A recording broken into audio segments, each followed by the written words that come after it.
Welcome to the MIMAP video training series. In this video, I'm going to show you how to use the Query tool. To start out, go up to the Tools bar, then under the Tools tab, you'll see Query. Once you select this, it will pop up on the left-hand side of your screen. This tool is essentially a more complex way of searching that you're not able to do with our search bar. And you'll see what I mean once I show you a few examples.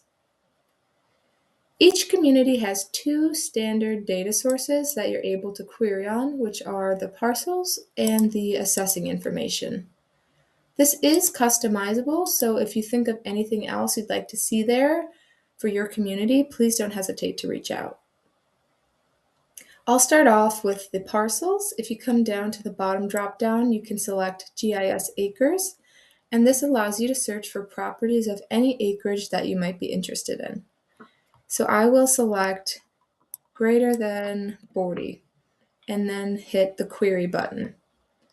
You'll see that there are 19 parcels that come up for Georgetown that are all above 40 acres, and you'll see that they're also highlighted on the map. If you want to zoom in, you can see all of the individual boundaries, and you can pan around and select them directly there, or you can come back to the results list and just select them from there. It will bring you right to the parcel, and it will show all the information, including the acreage that you were interested in, as well as all the other information.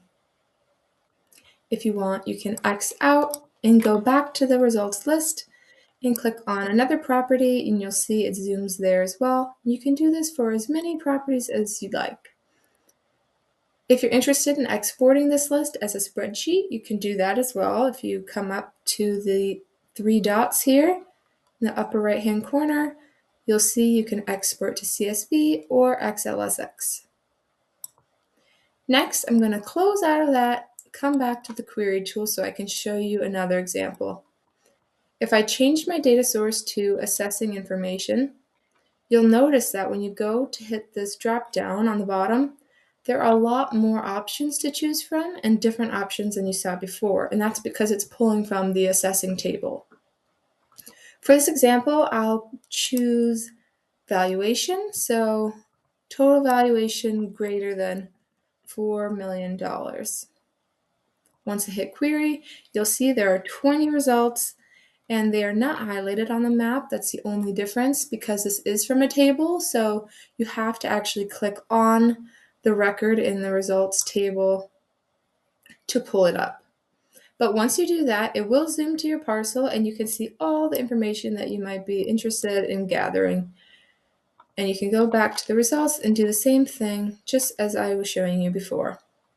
You can also export this list in the same way that I showed you before by clicking these three dots. And that's all I have for you in this video. I encourage you to explore all the different types of queries that you can do. Thanks for watching.